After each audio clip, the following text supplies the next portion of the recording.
Hello and welcome to the Arise interview, where we take time to reflect on the big stories from the news and on the fortunes and affairs of the world in an hour of conversation with commentators, analysts and thought leaders. I'm Charles Aniagolo. Coming up in the next 60 minutes, the massacre in the northeast. The UN called it the most violent direct assault against civilians in Nigeria this year, with dozens of people killed and many still missing and unaccounted for.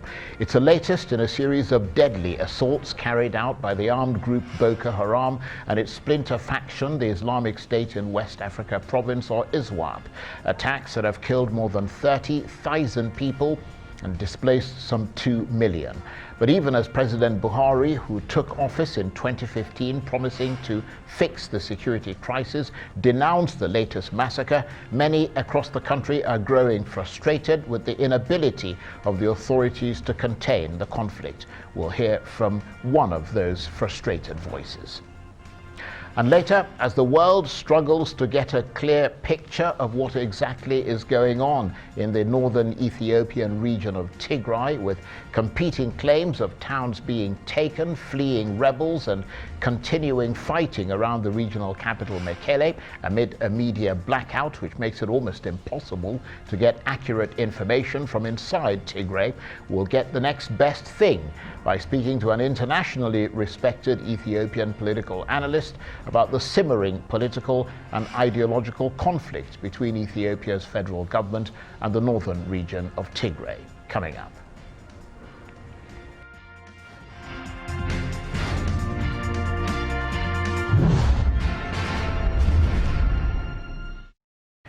Let's start, though, here in Nigeria and the aftermath as we follow up on the massacre of farmers in the northeast state of Borno, which happened at the weekend. 43 people buried already, a total of 67 bodies recovered, but more are believed to have fallen victim to the attacks. The attackers arrived on motorbikes and some of the victims were beheaded, and a number of women and children are thought to have been abducted as well. No group has claimed responsibility yet, but the attack bears all the hallmarks of the Boko Haram insurgent group and its splinter faction, the Islamic State West Africa province, or ISWAP. A lot of frustrated voices rising over the scale of the security problem facing northern Nigeria. We have serious insecurity issues. Bandits now go into houses to kidnap, not on the highway anymore. Of recent, in the last couple of days, they are going to institutions. In Zaria, ABU, Polytechnic, took away people. In the northwest in particular, people don't sleep with their eyes closed. Just yesterday or day before yesterday, a whole village was raised down in Sokoto. But people don't hear about this. The insecurity level in the north is so high that people are even afraid of traveling from Funtua to Zaria. It is about 48, 50 miles. Not talk of Sokoto to Abuja or to Kano. People don't know this. We know what we are going through. We are so insecure in the north that people find ways and means of keeping at least something in the house so that when these bandits come, they will give them something, they will let them free. Some couple of weeks ago, 76 people were killed in Sokoto by bandits in a day. It's not a story. I personally went to the village for condolence, myself and the governor, in the eastern part of Sokoto. You don't hear these stories because it's in the north. Because we don't have media that's strong enough to bring out these atrocities of bandits. So people feel or think north is secure. No. North is not secure at all. In fact, it's the worst place to be in this country. And that's the Sultan of Sokoto there, talking about the growing problem of insecurity in northern Nigeria. Well, another expressively frustrated voice over the failure of the Nigerian authorities to contain the insecurity in the north of the country is the public policy analyst and former spokesman for the Bring Back Our Girls campaign, Sesugh Akume, who's also spokesman for the Abundant Nigeria Renewal Party and a former House of Representatives candidate. Thank you very much indeed for coming in. Thank you for having me. Obviously, a lot of growing anger in Nigeria over what happened, particularly the fact that it was defenseless civilians who were literally slaughtered. Lots of conflicting reports about the number of people killed, but it's no clearer yet, is it? No, the facts have been established.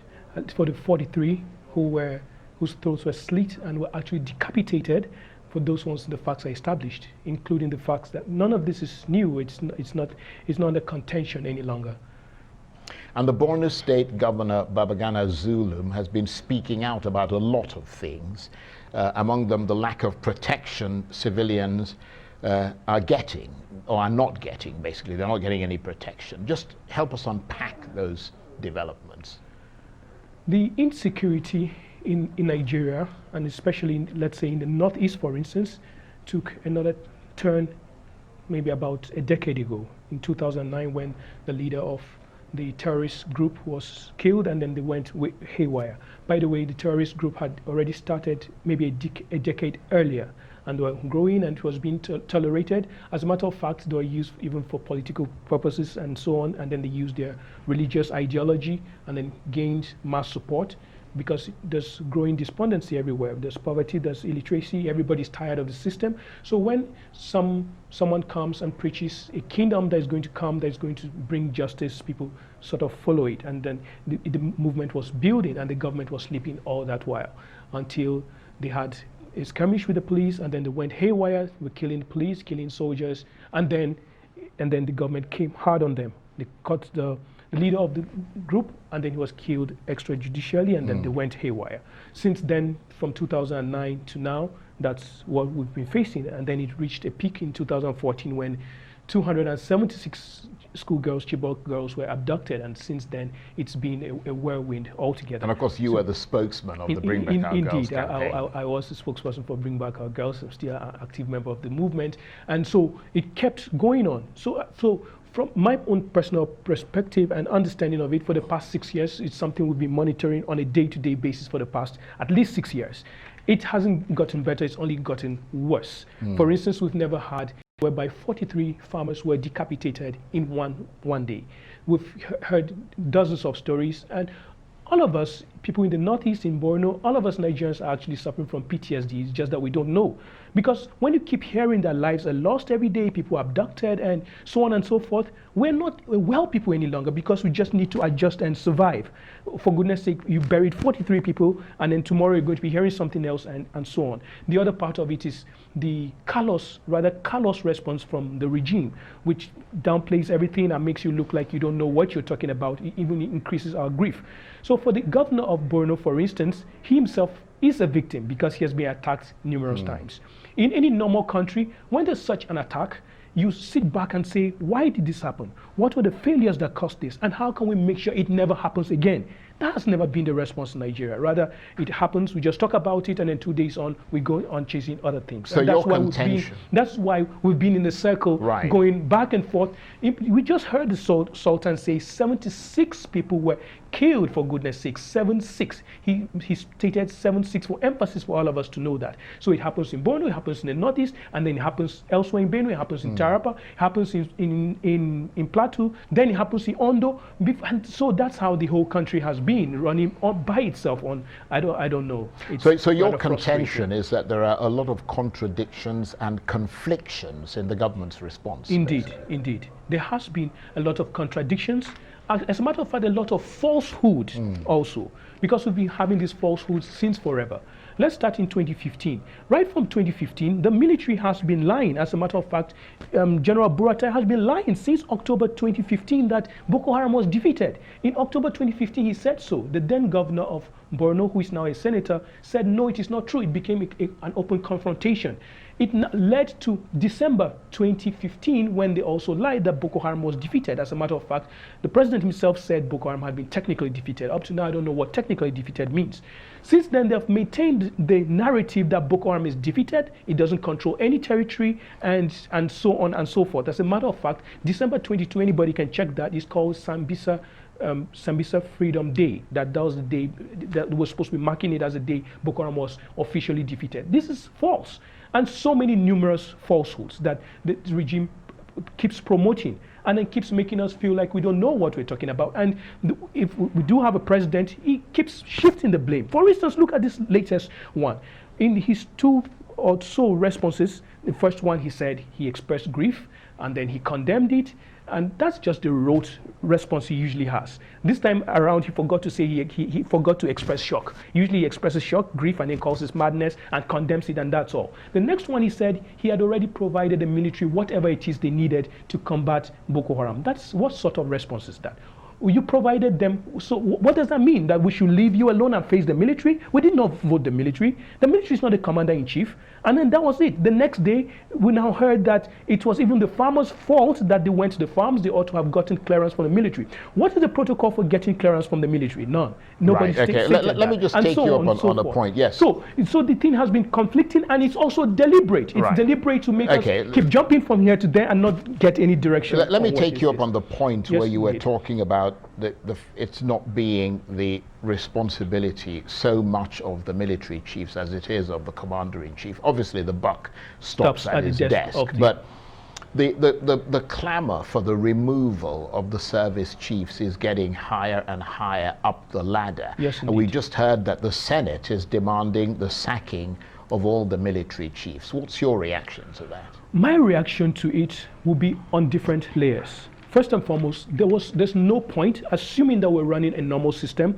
there's no point asking for the sack of the service chiefs because all of them have already served 35 years. They ought to have exited honorably, pulled out honorably for the next crop of people to grow through the ranks. As long as they stay there, they already disorganized the system because there are other people who ought to have been promoted, gone up the rank, who are stuck and they're going to be retired without being fulfilled on their career. We shouldn't even be talking about that in the first place. I wonder what the Senate is talking about that. So we shouldn't even be talking about the sack if we are allowed the system to run the way it should run. On the other hand, the Senate itself has called for the sack of the service chiefs repeatedly. Right, with no response. I'll tell you what, okay. I don't mean to interrupt you, but I must take a break, but we'll come straight back to you. That. You're watching the Arise interview, plenty more still ahead as we continue our chat about the growing frustration in Nigeria over the problem of insecurity in the north of the country. Stay with us. Welcome back to the Arise interview. I'm Charles Aniagolu. It was a ruthless attack on a village with defenseless civilians, with the assailants targeting farmers on rice fields. The attackers reportedly tied up the agricultural workers and slit their throats. The victims were among laborers from Sokoto State in northwest Nigeria, about 1,000 kilometers away, who had traveled to the northeast to find work. Several others were wounded in the attack, and many more are still missing, including women and children. The attack took place as voters went to the polls in long-delayed local elections in Borno State. The polls had been repeatedly postponed because of an increase in attacks by the insurgent group Boko Haram and a rival dissident faction known as ISWAP.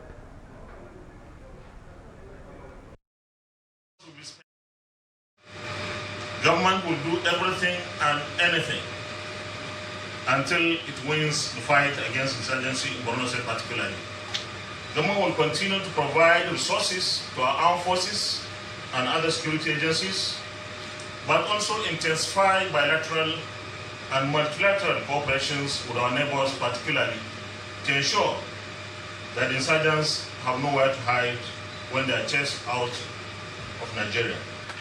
Today, there is nothing more important than the fight against insecurity in Nigeria for the protection of lives and property of Nigerians.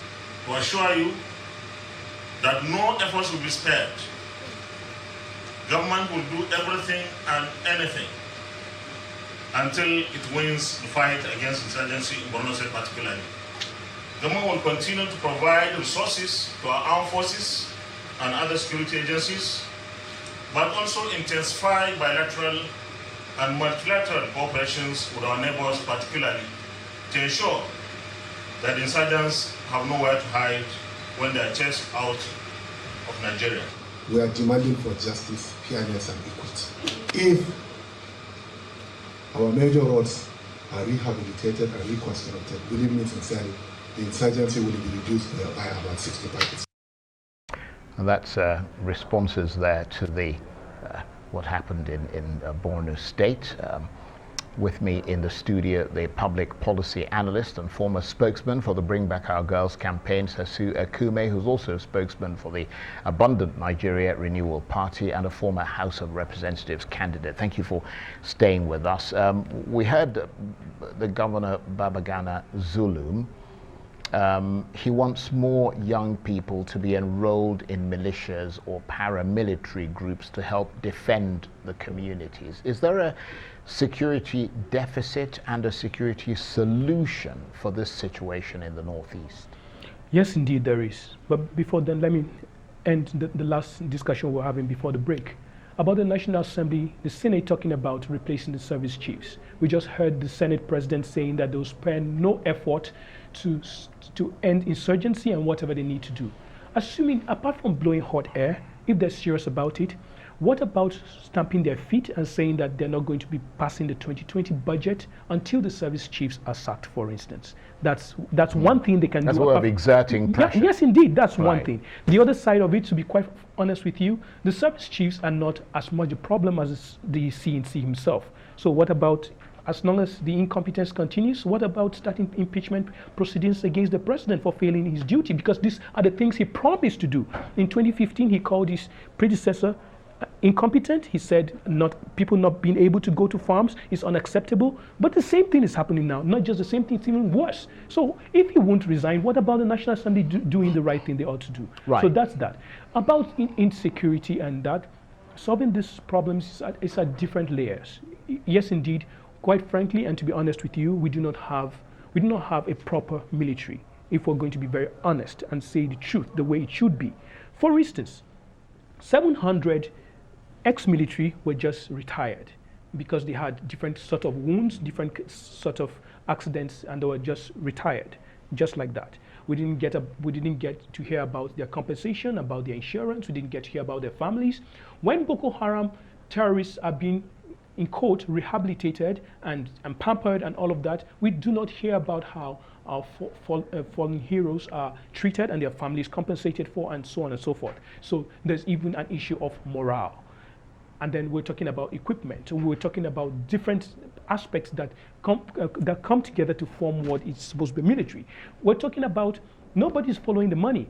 The central bank is good at blocking the bank accounts of NSAS protesters, but we've never heard about blocking people who are funding terrorism, for instance. There are people who are funding that. And then numerous other institutional things that ought to be done to stop this and then put together our military and such. It's not just about getting more people into a dysfunctional system. It's about putting the system together first. Okay. Well, let me move that conversation forward, because we heard earlier the governor of Borno State seeming very frustrated and expressing concern that there are people in, I mean, he didn't say that on air, but he said it before. I mean, expressing concern that there are people in the military and some politicians as well who are allegedly sabotaging the insurgency conflict. What do you think he means by that? What it means in simple terms is that people are making money from the insurgency. Yeah, because he talked about corruption as well. Yes, indeed. He's a politician. I'm not. So I'll tell you in the way you understand. Politician. You were the spokesman for a political party, and you ran for office. Indeed. I'm a statesman and participate in politics, different from a politician in the sense. So I'll tell you in a non-political way, so that you can understand. Right. The people who are benefiting from this war economy, the people who don't want the insurgency to end because they make a lot of money in different ways. For instance, there was a time the entire military blocked Baga, which is the fishing headquarters, so to speak, and blocked all the fishers. Who was in charge of the fishing? Who was in charge of the trading? So you connect the dots yourself. All of this is in the media. It's not as if it's speculation. I'm just giving one example. And then people getting contracts to do different kinds of things. And then the budget that nobody accounts for. And so on and so forth. Look at what happened with the Northeast Development Commission and the billions of naira that are unaccounted for and just went into the air and nobody's talking about. And then because there's insurgency going on. Look at this same governor who is talking here. For more than a year, there hasn't been local government. There haven't been local government authorities in Borno for more than a year. They just had an election now.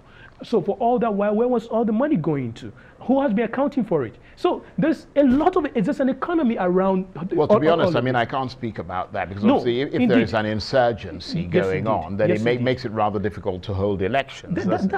It's difficult to hold elections. I'm talking about the money. Yeah, but we don't know whether the money was held in somewhere in escrow, or so we can't. That's part of the point I'm talking about. The point I'm making is there's no accountability about it. Right. As long as there's no accountability, anything goes. Right. It's the same thing with the military budget and all the monies that go. Right. Okay. Well, let me move on because we've got about 3 minutes or so left. The governor is also calling for the Buhari administration to bring back the mercenaries who were reportedly in Nigeria fighting Boko Haram before the coming of this current government. I mean, we heard they were pretty successful in pushing the guys out of the local governments that they controlled. I think that was about 2014, 2015. Yes, is that the way to go in your assessment, or is this just the governor vituperating and expressing his frustration with the insurgency?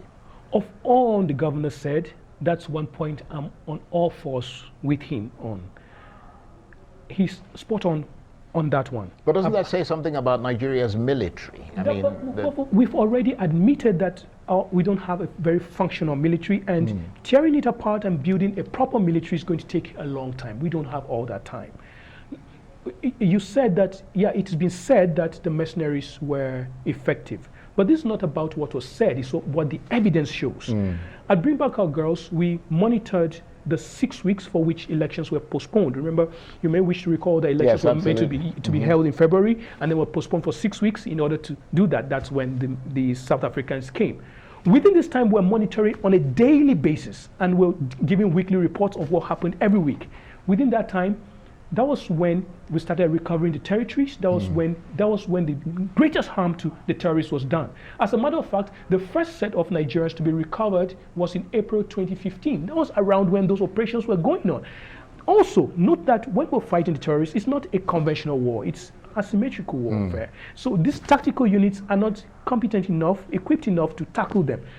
I would say that we should swallow our pride and do the right thing we ought to do so that we defeat the terrorists, and then we can start from afresh. Right, otherwise, we're just going around in circles as we have in the past decade. Sesugh, very interesting chatting with you. Sesugh Akume is the former spokesman for Bring Back Our Girls campaign. He's also spokesman for the Abundant Nigeria Renewal Party and a former House of Representatives candidate, and of course currently a public policy analyst. You're watching the Arise interview. Plenty more still ahead, including we'll examine the simmering political and ideological conflict between Ethiopia's federal government and the northern region of Tigray. Stay with us.